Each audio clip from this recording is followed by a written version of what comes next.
again, viewers of Heritage TV UK.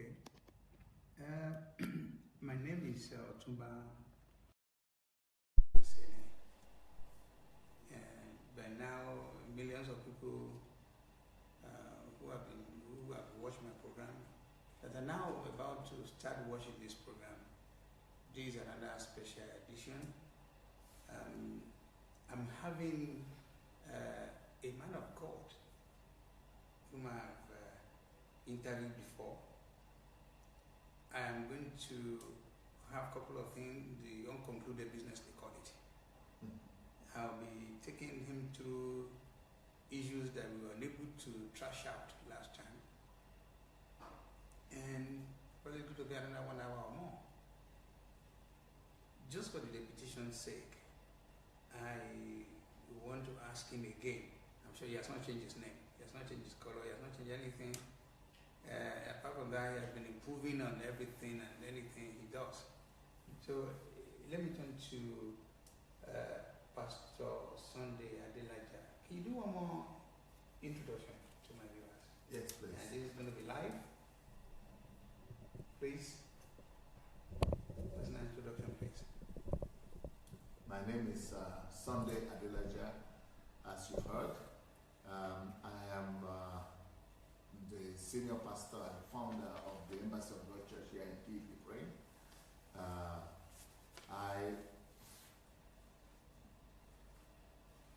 I've been living here in the former Soviet Union for the past 30 long years, and I left Nigeria when I was 19.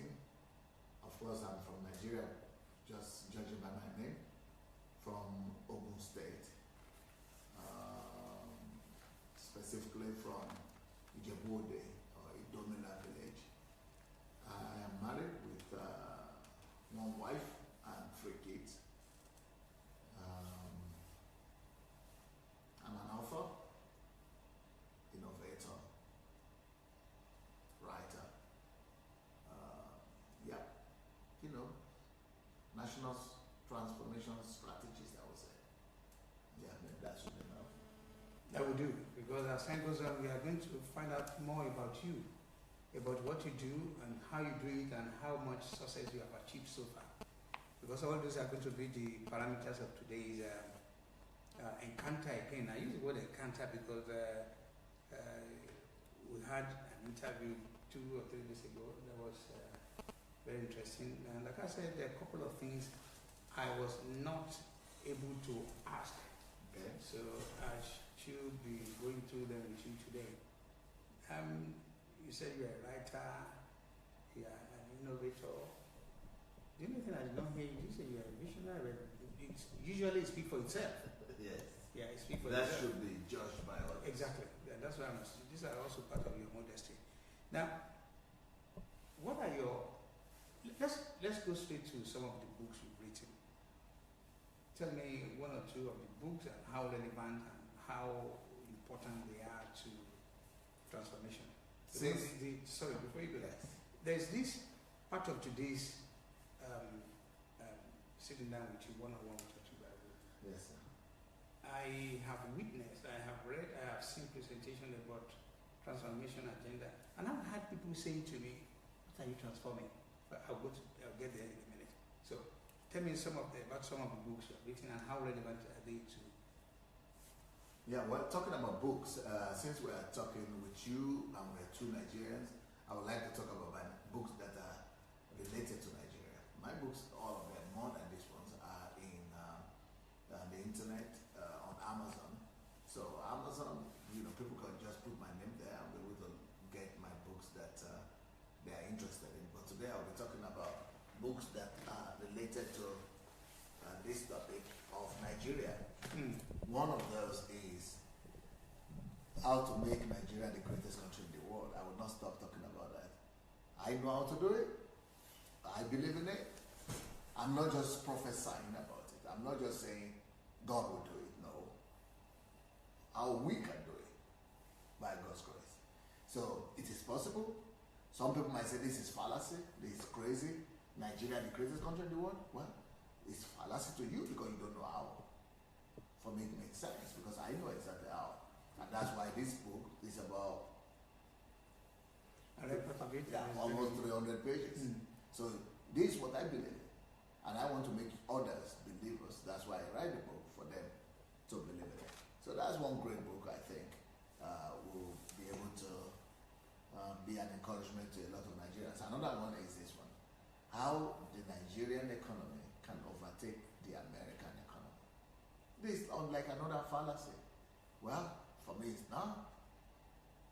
That's why I wrote another 300 pages here on how that could be done. So it's not fallacy. If it's a fallacy, I'll just write one page. There will be no ideas. But if I write 300 pages, 60,000 words, believe me, I must know something. Yeah, Pastor Adelaja. Have you done anything to show proof of, well, anybody can put anything down. Don't usually use the word fallacy. Anybody can put anything down in the book. Have you got any evidence to show the world that you've done something similar, that you can say, I have done that, and you can see that, and where have you done, and how difficult or how easy was it to tell our viewers, the world, that I have done that? What can you name one or two things you have achieved apart from being pastoring? Yeah. First of all, it is not everybody that can sit down and write a 300-page book, and another one, a 300-page book, another one. And because you have to write something to write. You have to have something to write down. And this is not something you can copy from anywhere. It has to be something that is in you. And also the discipline and the time and the energy it takes to write a book, you have to believe something. Something has to be driving you for you to do that. You have to have conviction. You have to have vision. You have to have understanding. You've got to have the wisdom to put down. So that's on one hand. On the other hand, I want to say, answering your questions, have I done anything to make people believe me? Well, everything that anybody has ever done on earth was always impossible at one point or the other. Everything.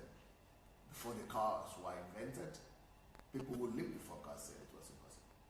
Before the planes were invented, people who lived before planes were invented were saying it was impossible. And scientists will come forward to say it was impossible.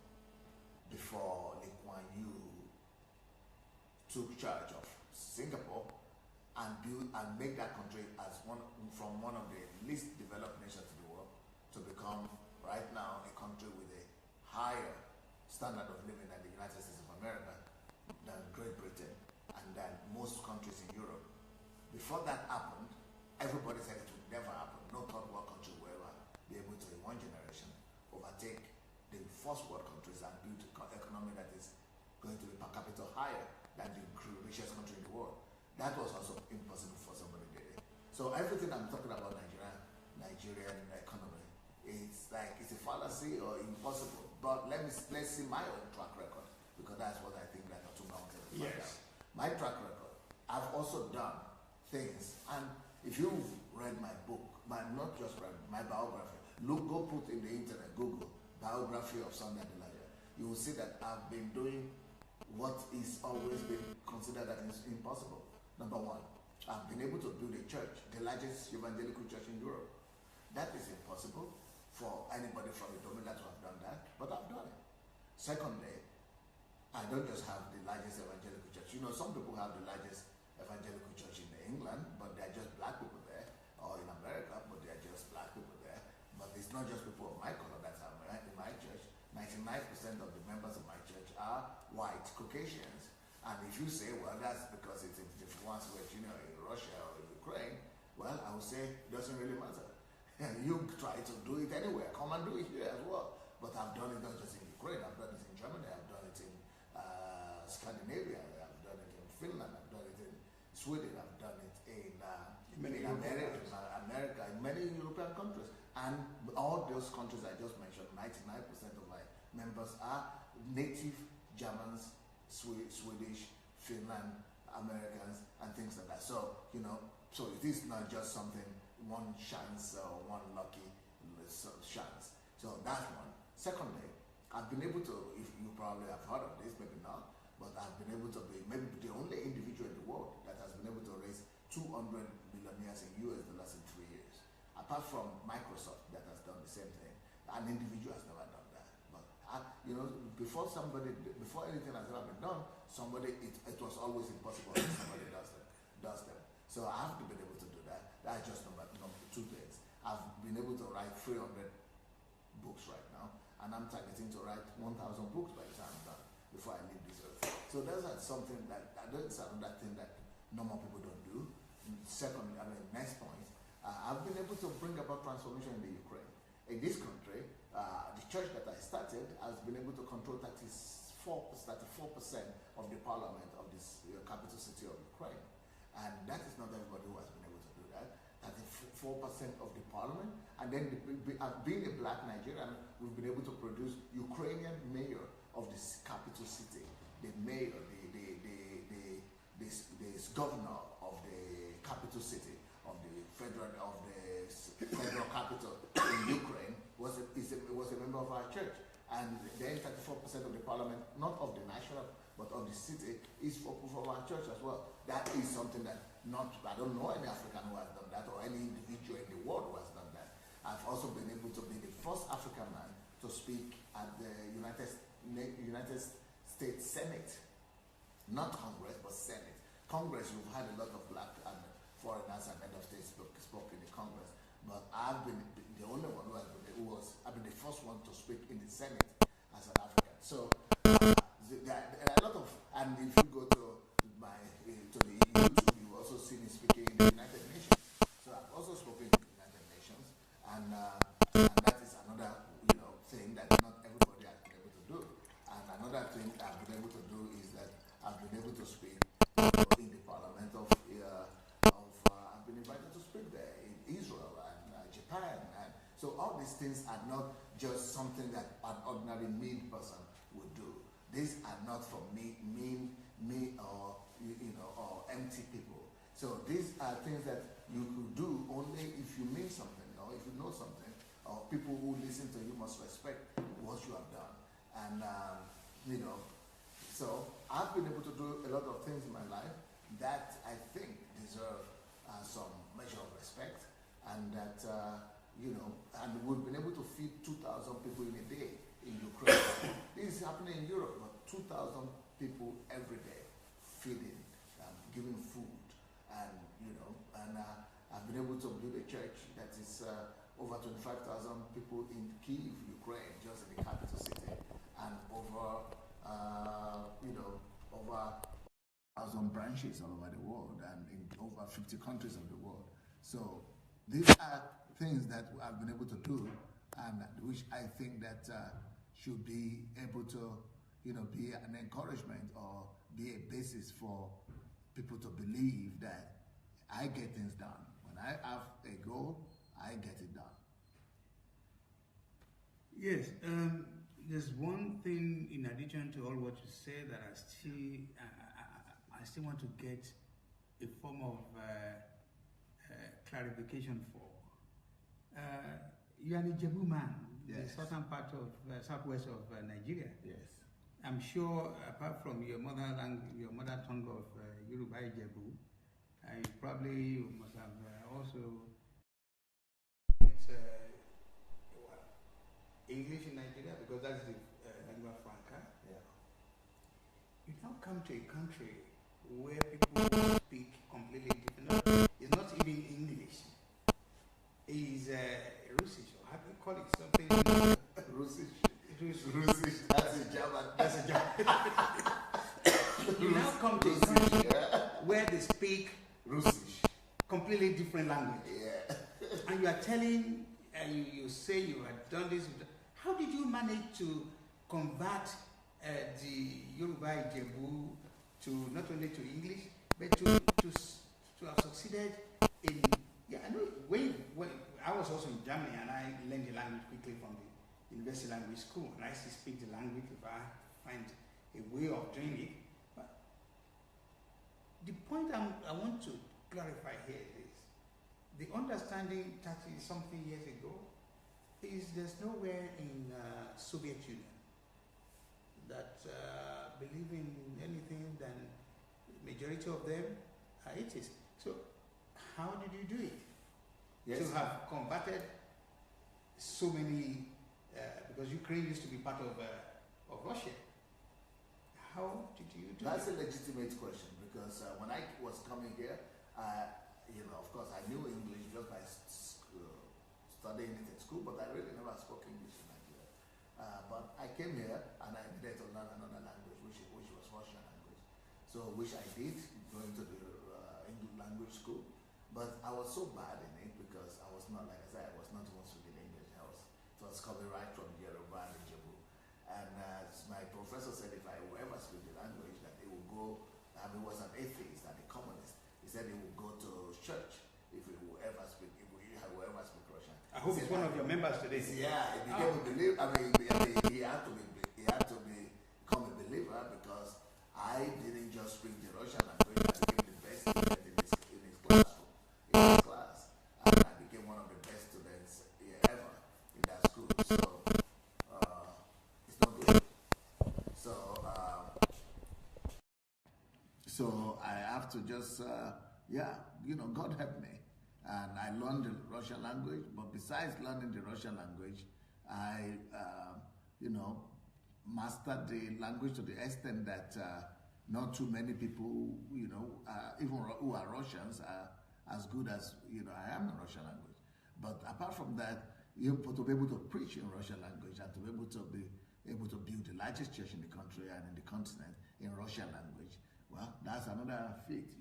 You are right. Yeah. Because when you go to England and they say white people don't go to church, because white people don't go to church anywhere, especially when you are a black person who is doing that, in the sense that white people are having superiority complex everywhere, and you've got to do something extra.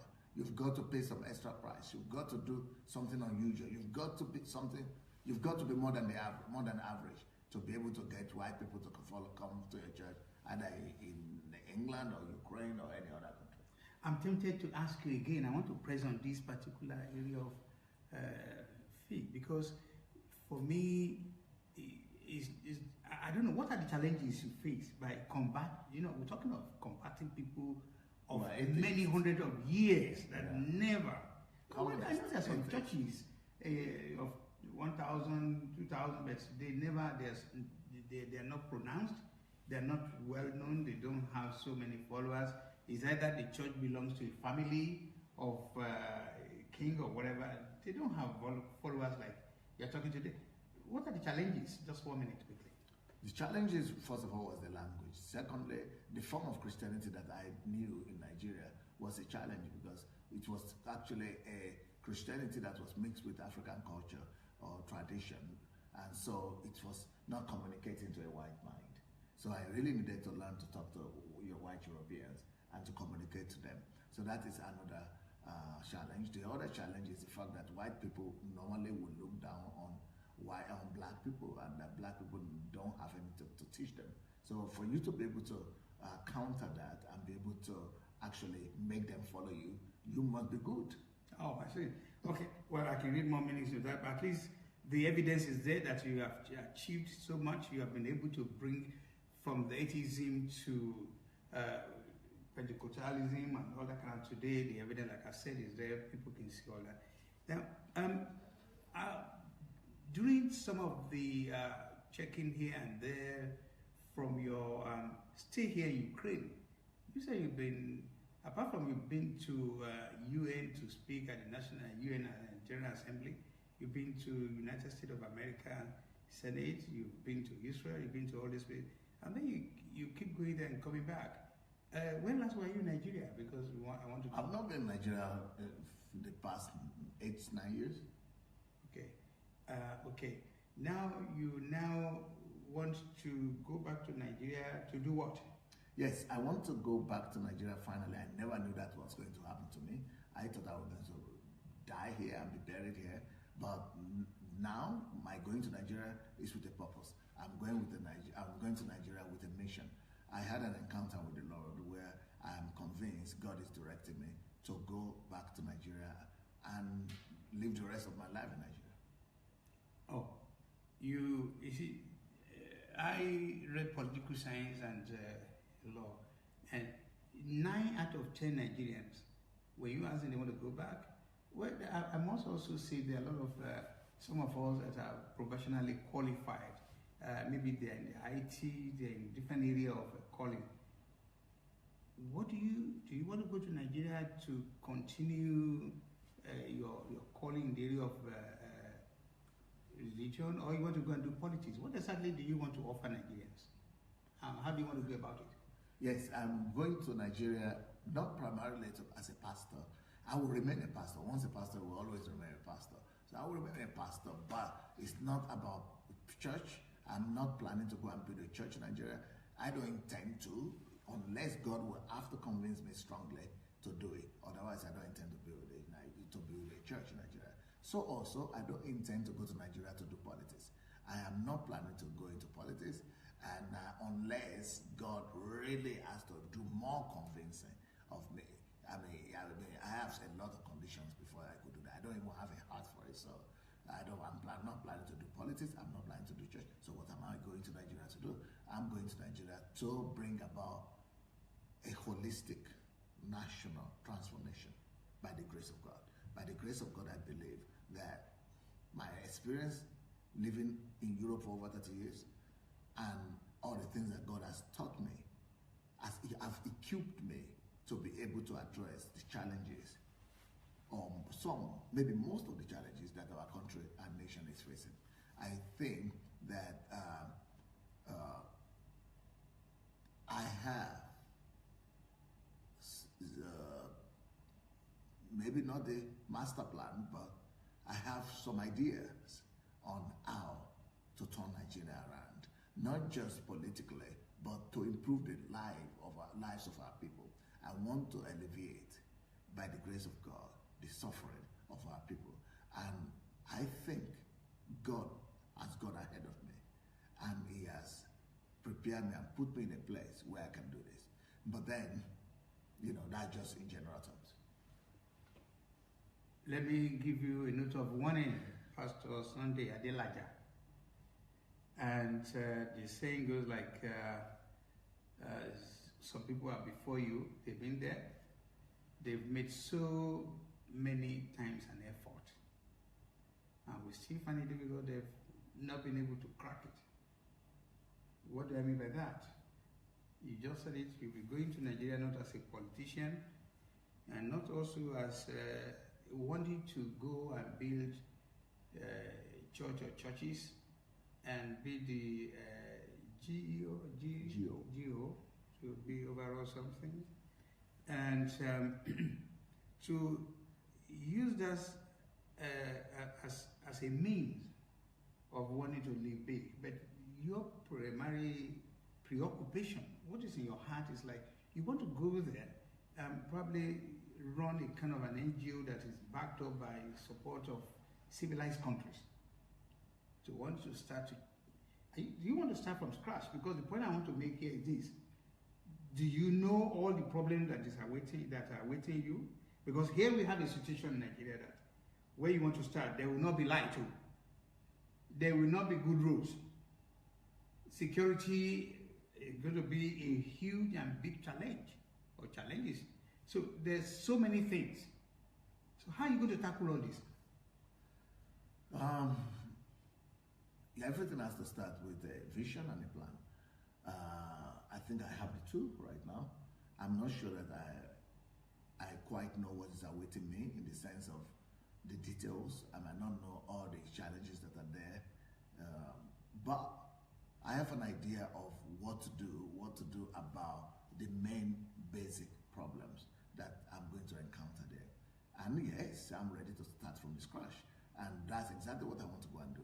I want us to go and start from the scratch to resolve the pressing issue of Nigeria, such that by the time I'm done, at least Nigerians will not be wallowing in the pain of lack of food, poverty, abject poverty, lack of basic elementary infrastructure, or what is needed for a civilized life. I think by the time I'm done, in the next 10 years after I get to Nigeria, Nigerians will not be crying and be saying that if food is removed out of their suffering, that their suffering is elevated. No, that I think we'll get to a place whereby, we will know that yes, we are moving forward, obviously and clearly. And I know that there are people who have been there before me, but these are mainly politicians. What I'm planning to do, I'm coming to do, is not going to be as a politician approaches it. I'm coming to do an approach to solve any problem of Nigeria from a totally different perspective. And that's why I started my speech by talking about all the things that people all the great things that we have are things that people have never done before they were done. So what I'm talking about now, we still look ridiculous to a lot of people until they are done. So I just want to get the opportunity to go back to Nigeria and prove what I'm saying by actions rather than trying to just argue my case and people will be saying I'm just talking. I want to talk less and go there and really show to people that yes, the time for Nigeria has come. The way it is, and from the experience, we can gather together, we can feel it.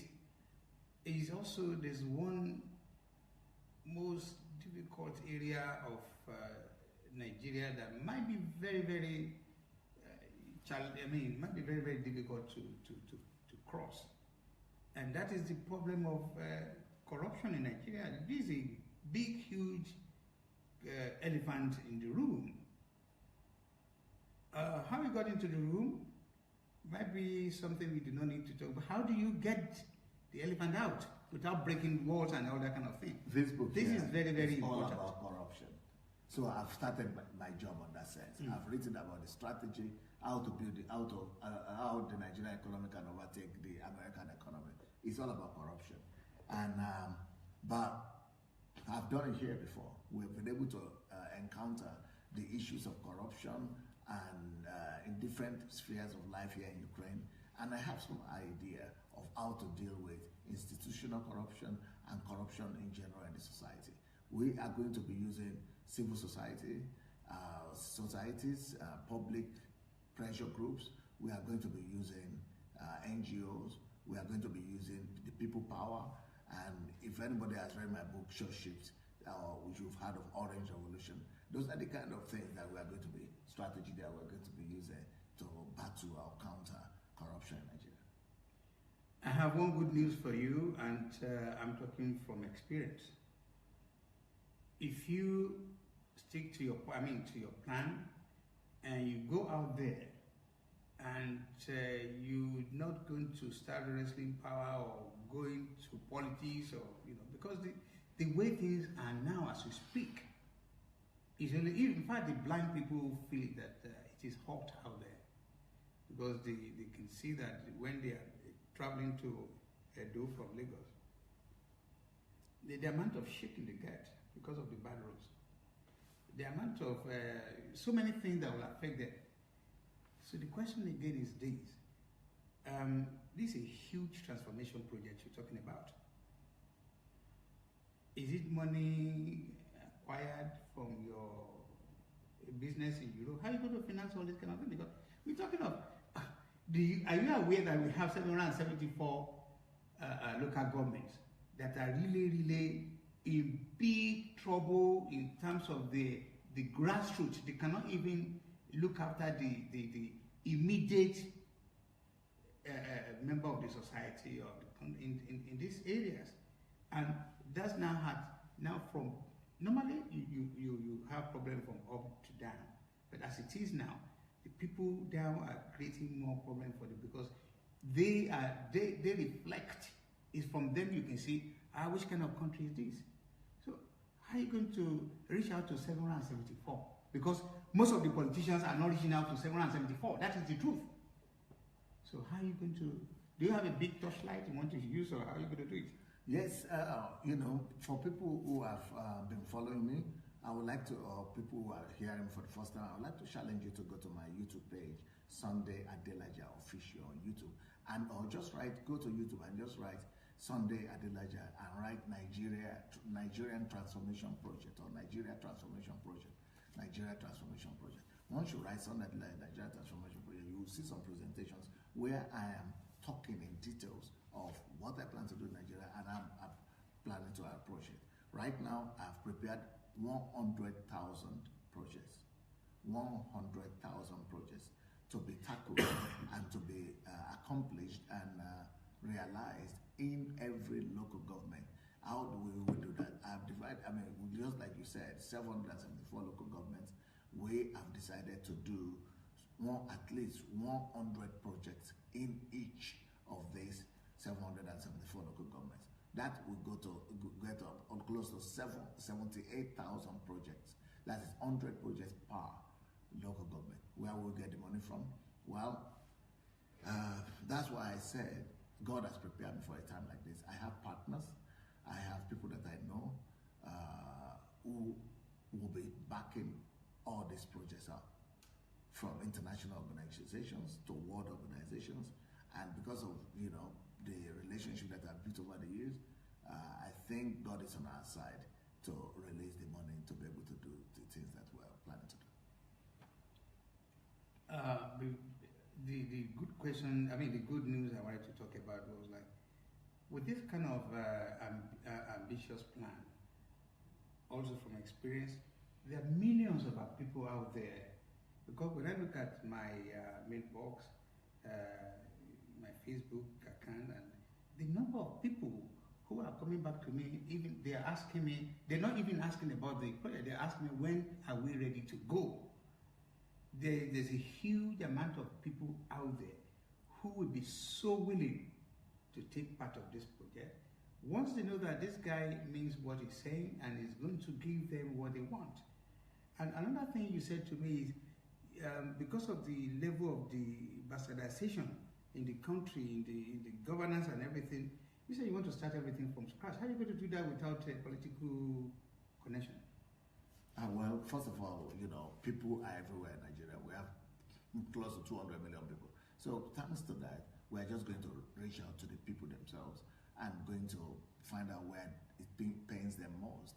And we're going to try to alleviate as much as possible in every local government at the same time. And of course, we'll start with some, model projects, exhibition projects. But we don't intend to be involved politically. We don't intend to have anything political to do with it. If the politicians want to join, they will join on our own terms. But we don't want to, So you're going to run a kind of a parallel? No, you don't. Yes, because in Nigeria, everybody is free to do what they want to do in line with the Constitution, which is we are going to come as public organizations, civil societies, as NGOs. NGOs, yeah.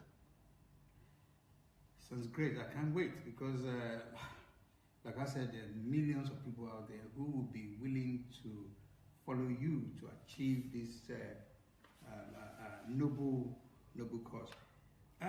There is something I probably want to address, but I probably want to take you through one or two other things, or in fact, let me even go straight to it. Last broadcast, I told you how I feel about your blog, the amount, the work you've done, and I hope all this work are going to be preserved, that at least the generation unborn will have something to gain from them.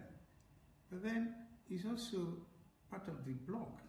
There's this something still outstanding about your personality. Because again, could it be about time some people will take advantage of every day you do broadcast, and what the team of the broadcast has always been pointing out to the whole world. Here I am, I'm a pastor. I do what I have to do. My main job and privilege is to show how people can be redeemed, like we've done in redeeming so many souls who, here you go, they are atheists. Today they are replicating your Christianity and so on and so forth. But then will still be some people who believe the only thing they know best to do is, use a method, kowtow them, take their money, build their own empire, and have nothing to show for leading these folks.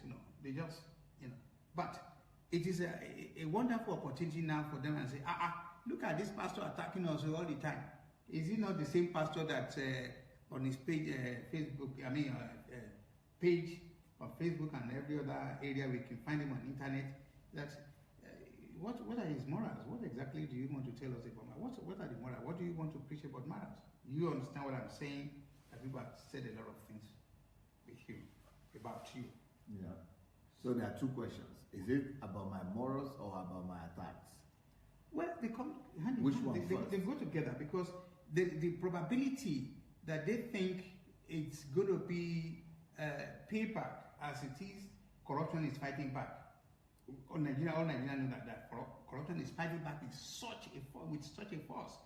Now, the attack will be, well, you can say we're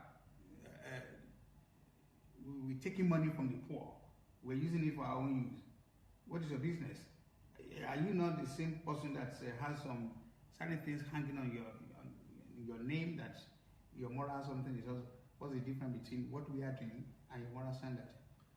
Well, yes, you're talking about the accusations, the articles that came on the newspaper, yes, accusing me yes, of having relationship with some members of the church or something. But the only thing with those accusations is that nobody, no human being behind it. No one woman came out and said, yes, there is something that happened between Pastor Sunday and me. So that's just an article somebody put out there. Somebody said. So that's different. But when you are really being accused in the West, a lady has to come out, somebody has to come out, or has to put their name in it. But if you go through those articles, you probably have to come to London because it's very easy to find some people. Okay. So but in these articles that people have written against, there is no single human being that is saying this is me. I'm the one that this. Nobody has gone to court. No, not even court. Just some people saying somebody. The thing is based on my words. People are saying that you said it. We heard you said it. That you had. Could that be the phone call that you answered a phone call? Yeah, even in that phone call, if you listen, I never said that. I never said that I was sleeping with people. I just said I'm not a perfect person. But that doesn't mean that, that's what they're accusing. So people can insinuate and come up with something. And if we talk about people, what the phone call was, that's just being truthful. That's just being honest as a human being. That, every human being have challenges. I just spoke about some of those challenges, but it's not the same as the way they have, turned it to be. Yeah, that's why I'm saying accusation is different from real moral issues that we are talking about. But even with moral issues, I'm not perfect. Nobody is perfect, and I'm not going to ever be perfect. But what the things that I'm challenging in my broadcast, they don't relate to anybody's moral issues or their moral life, or their lifestyle. What I'm challenging are related to doctrines and practices in the churches. So what I'm challenging are the things that are destroying Christianity at its root. How can we have so many churches in Nigeria and the country is so bad? Either Christianity itself doesn't work, or the form of Christianity that we are preaching is wrong. And that's what I want to point out, that the form of Christianity that we are practicing there is paganistic. It's no more Christianity. That we are losing Christianity, that Christianity has been hijacked. And now paganism is being enthroned on upon the churches in Nigeria. People are saying they are practicing Christianity, but really what they are practicing doesn't have anything to do with Christianity. If we had been practicing Christianity, that Christianity would have been changing our society, just like the initial Christianity that the missionaries brought and changed our modern society in Africa, and giving education to our parents and to a lot of people, and hospitals and roads, and they brought a lot of good. But the churches of today, they are not doing the same thing. So I'm saying these are the things that we need to look into the face and challenge to improve ourselves. So these are matters of doctrines, and they are matters of doctrines, and they are matters of practices and patterns in the church. Now, if we are going to be talking about using microscope to talk about the lifestyle, and do you have some moral issue? Everybody has moral issues. There's no human being in the world that doesn't have moral issues. That's why we all need salvation. That's why we all need redemption. But that doesn't also mean that because I'm not perfect, which nobody is perfect, then I shouldn't talk about the obviously wrong things that are being perpetuated in the name of God. So that is totally different. I'm talking about issues of doctrines and issues of doctrines and issues of abusing the name of God and abusing Christianity and putting millions of people into deception, taking advantage of them. I mean, these things are even criminal, not just immoral. Come to think of it, a lot of people will say, what is your business in all this? It's not your church. The people that are not only paying tax, they give them suffering money. No, so is it offering or suffering? Suffering. Offering money. And that is their business, because as far as they're concerned, most of them will probably stagger to get into the church, but then they walk out healed. And I do not want to be part of all this, because if I want to be part of it, I can use the what I've viewed on most of the YouTube sent to me, that some people will say they want to watch your feet, and then they will put something and then they come out of blood. There's so many things we have seen. I mean, it's all there on internet. And also somebody said to me and said, OTUNBA, why this Pastor Sunday, why is he getting himself involved? Yes, he's right when he said they cannot go to where the lepers, the people who are genuinely need healing, they cannot go there. Why is it inside their base that and furthermore, why are they making so much glamour out of the whole thing? But the question is, what is your business? What is your business in it? What do you get for that? What I get from that is attack, criticism, threats, insults, just all kinds of negative stuff. But despite that, I still feel evil prospers when the righteous keep quiet. When they don't talk. When they don't talk. The silence of the righteous, the people who know better, their silence propels evil. Every kind of wickedness that you see in a society is prospering and progressing just because the good people keep quiet. So whenever people who know better keep quiet, they actually are contributing to the victory of evil and to the triumph of wickedness that is, going on in the society. And I happen to know better that what the form of Christianity we're practicing is not the real Christianity. And that all these things that we're doing in the name of God, that is deception. So then I have an option, either to keep quiet and say it's not my business, or to talk the truth that I know. But I think it's better for me to talk the truth that I know, why?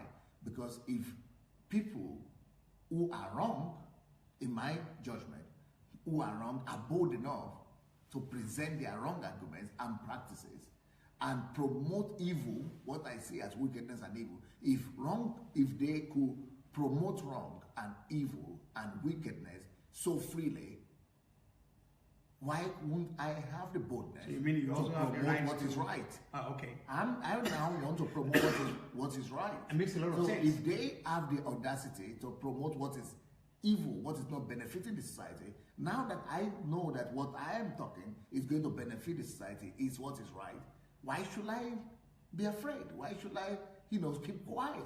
When you are quiet about good, you are evil yourself.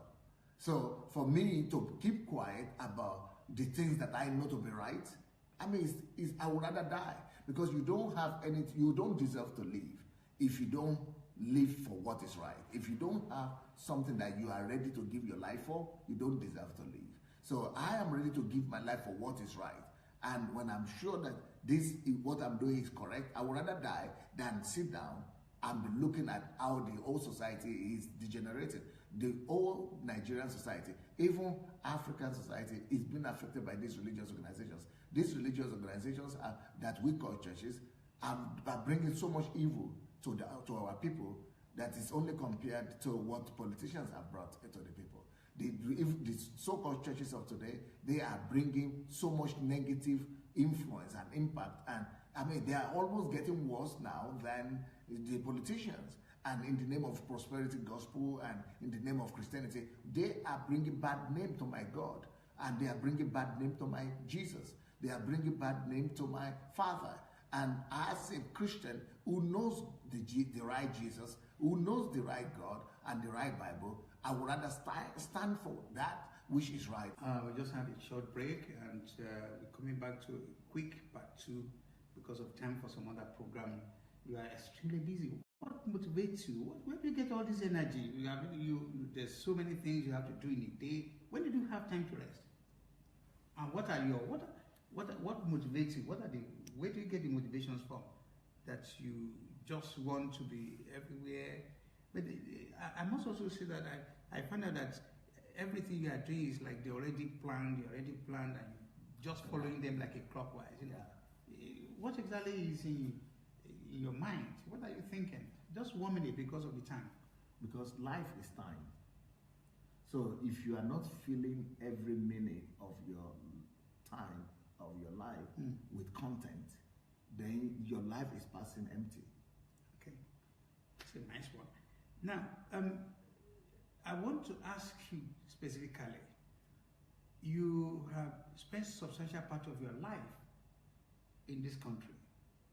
And if now, when the time comes, which is going to be your second calling, going back home, Africa, going back to your roots, to go ahead, what is going to happen to the large number of people whom you have helped, who probably will say, oh, as we have access to him, we can phone him up, we can come and see him, we can ask for advice and all that kind of thing, especially your followers. What's going to happen to them?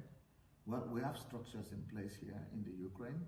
People have, we have pastors, assistants, and senior pastors that are going to be taking care of business and of people. I will be facing this challenge in Africa, but I will also be coming back here from time to time.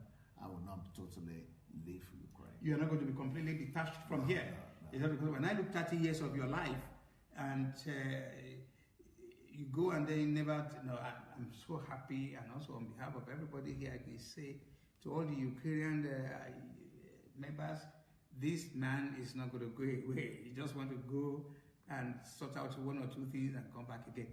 Finally, how do you want to be remembered? A pastor attacking other pastors, or what do you want? I think, first of all, I would like to be remembered as somebody that tried his best to emulate Jesus. Secondly, I would like to be remembered as somebody that was able to do what people never thought black men could do. And thirdly, I would like to be remembered as father of nations, somebody who used faith to compel his generation to obey God. Pastor Sunday Adelaja said in my intro, this is his second encounter, and I'm willing to have the 3rd and the 4th and the 5th and the 6th. Let's keep on going. We have 15 minutes. So again and again, whenever the opportunity allows me, because as I said, you're a very busy man, and it's been my pleasure having you with OTUNBA Who, one-on-one with OTUNBA Who on Heritage Television. Thank you very much. And also on behalf of the station, we want to say thank you very much for giving us your time that is very tight. So I'm very happy to have in your hand. Thank you very much, Pastor. Thank you, sir. God bless you.